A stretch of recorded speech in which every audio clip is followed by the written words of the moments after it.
आज 5 जून पर्यावरण दिवस, जैसा कि विश्व में सभी लोग जानते हैं। ये जो आपको मैं आज बताने वाला हूँ, हम गंगा के किनारे उत्तरकाशी की पावन भूमि विश्वनाथ की पावन भूमि गंगा के किनारे हैं। और यह गंगा जिसको श्री कृष्ण ने समस्त जल स्रोतों में कहा कि मैं गंगा हूँ, जिसे जाह्नवी के नाम से भी जाना जाता है, त्रिपथगामिनी जिसको कहा गया, जो यही नहीं तीनों लोगों का तारण करने वाली वह गंगा, उस गंगा के समीप आज 5 जून को मैं आपके समक्ष कुछ बातें जो शायद करना आवश्यक होगी हम युवा पीढ़ियों के लिए, जिसके कंधे पर युवाओं का भार है। आपको पता होना चाहिए जो 2500 किलोमीटर की गंगा है, लगभग 2500 किलोमीटर की गंगा, जो कि हमारे संस्कृति का, हमारे हिंदू ही संस्कृति नहीं, हमारी पूरी विश्व की संस्कृति का, जिसने ना केवल मेरे जनपद को, मेरे पूर्वजों को, मेरे राज्य या मेरे राष्ट्र को ही नहीं, अभी तो पूरे विश्व को तारा है, वह गंगा है। उसकी द्योतक यह गंगा है, जो जन्म से लेकर पूर्व के संस्कारों के द्योतक के रूप में जानी जाती है, वह गंगा है। हमारे जन्म से लेकर मृत्यु तक के संस्कार इस गंगा से जुड़े हुए हैं। हमारे देवी देवताओं के, हमारी लोकल, हमारी आंचलिक संस्कृति का प्रतीक यह गंगा है। और इस गंगा में अगर आप देखें तो जो इसकी भौगोलिक संरचना है, यह अन्य नदियों के मुकाबले जरा एक भिन्नता रखती है। और इसमें एक जिगजैग पोजीशन, जिसको हम बोल सकते हैं, आप कह सकते हैं सर्पिला काल स्थिति इस गंगा में है, जिस वजह से इसमें सर्वाधिक घर्षण होता है और ऑक्सीजन की मात्रा सबसे अधिक इसी गंगा में है। और इसके आणविक संरचना, जिसको हम कह सकते हैं, इसकी बॉन्ड एंगल स्ट्रक्चर जो है, यह अन्य नदियों की अपेक्षा सबसे अच्छा माना गया है। और इसमें स्थितिक ऊर्जा जो गतिज ऊर्जा में रूपांतरित होती है, बदलती है, वो भी इस गंगा में सबसे अधिक है। अब हम देखते हैं कि यह गंगा जो इस लॉकडाउन के बीच में स्वच्छ हुई है, कितनी हुई है, क्योंकि आप जानते हैं 1985 से इस गंगा में एक्शन प्लान चलाए गए और 86 से गंगा पर बहुत सी परियोजनाएं बनी। और देखा जाए तो लगभग कहीं 3000 करोड़ आरटीआई के द्वारा लोगों ने जो बताया है, कईयों ने बताया कि 5000 करोड़ से भी अधिक इस गंगा की स्वच्छता के लिए खर्च हुआ। पर क्या गंगा स्वच्छ हुई? नहीं। लेकिन इस लॉकडाउन में जो कोरोना वायरस, जहाँ एक और पूरा विश्व इस महामारी की चपेट में है, सारी मानव सभ्यता इससे जूझ रही है, लेकिन प्रकृति के लिए एक बहुत बड़ा वरदान साबित हुई है लॉकडाउन की स्थिति। आप देखते हैं वही गंगा जिसने सबको उतारा, हमेशा सबके पाप धोए।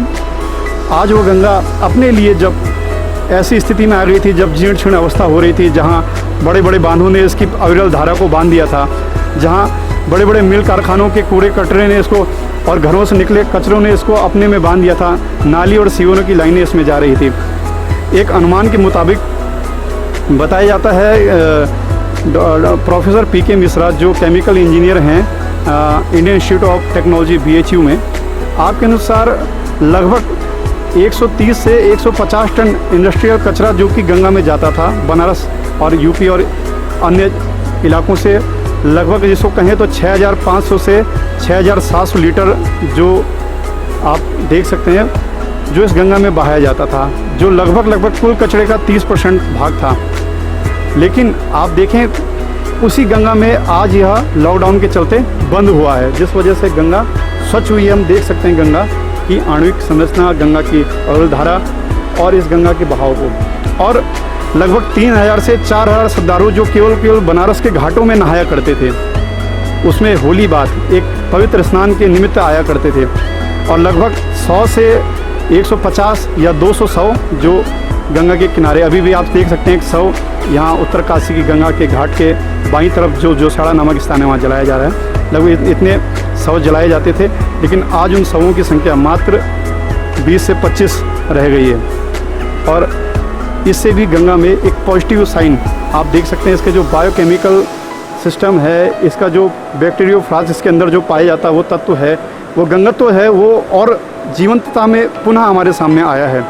और इसका जो pH वैल्यू है जो 7.7 mg पर लीटर से 8.7 लीटर पर mg पर लीटर आया है। और ये एक अच्छे गुणवत्ता का सूचक है। और आपको अभी आपको आज तक और अन्य न्यूज़ चैनलों के माध्यम से, चाहे ABP न्यूज़ चैनल हो, आज तक हो, चाहे NDTV, जी न्यूज़ और जिन और लोकल चैनलों में भी इसके बारे में बताया। आपने देखा होगा कि हरिद्वार का जल पीने लायक नहीं था, लेकिन इस समय इस लॉकडाउन के चलते हरिद्वार का जल भी पीने लायक हुआ है, ऋषिकेश भी स्वच्छ हुआ है।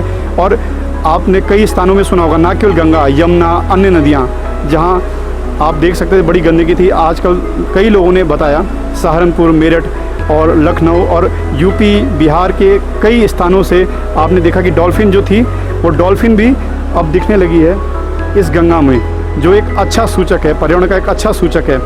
और हम युवा पीढ़ी इस ओर अपनी भागीदारी कैसे निभाएं, इस निमित्त आज 5 जून को मैंने आपसे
यह नकार चुका है आने वाला विज्ञान, नया समाज, नई दुनिया के बड़े बड़े भूगोलवेत्ता, पर्यावरणविद, उन सब ने इसके दुष्प्रभावों को बताया है। और केवल भारत और चाइना के अलावा कोई भी बड़े बांधों को नहीं बना रहा है, हाइड्रो पावर कोई काम नहीं कर रहा है, बजाय ऊर्जा के अन्य विकल्प तराशने होंगे। और अगर बांध बनाना बड़ा आवश्यक भी होता है तो उसको छोटे किलोवाट में या 2 या 5 मेगावाट के run of the river dam हमें बनाने चाहिए। और इस पर कचरा किस प्रकार से अगर पड़े भी तो कम पड़े, उसके लिए सरकार को एक सीवेज प्लान और उस पर कुछ हमारे जैसे कि जो इंजीनियर हैं उस पर क्या कर सकते हैं, क्योंकि अब आपको आने वाले समय में सोचना पड़ेगा। अगर प्रकृति नहीं रहेगी तो कुछ नहीं रहेगा। और ये अभी हमारे समक्ष यह गंगा का एक सबसे अच्छा उदाहरण है। और इसलिए मैं चाहूँगा कि युवा पीढ़ी जैसे कि हम इसमें कुछ कार्य कर सकते हैं, वह है इसके किनारों में सबसे अधिक पेड़ लगाना, अधिक खनन ना होने देना। ये सरकार को भी इसके लिए समझना होगा। बड़े बांध ना बनाए जाएं और इस पर अगर सीवर जाए तो वो ट्रीट होके जाए और कुछ अत्याधुनिक टेक्नोलॉजी इसमें इस्तेमाल की जाए जो सीवर गंदा इस गंगा में सीधा ना जाए। और साथ ही साथ आप इस गंगा में पूजा अगर करते हैं तो पूजा का व्यर्थ का कचरा जो प्रकृति को छोड़कर है वो नहीं डालना चाहिए, क्योंकि गंगा ने अभी हमें ही नहीं, आने वाली पुश्तों को भी हमें इसको सहेज के रखना है। उन्होंने भी इसका जल का पान करना है, उसने भी इस गंगा में स्नान करना है। और यह गंगा हम सबकी माँ है, तो हम सबका कर्तव्य बनता है आज 5 जून को एक तरह से जैसे हम अर्थ डे 22 अप्रैल को मनाते हैं, इसी प्रकार से 5 जून को हम सब शपथ लें युवा पीढ़ी कि हमें गंगा और अपने प्रकृति की रक्षा करनी है। और आप सबसे यही उम्मीदों के साथ यह 5 जून सभी के लिए अच्छा हो और प्रकृति के लिए भी अच्छा हो। धन्यवाद।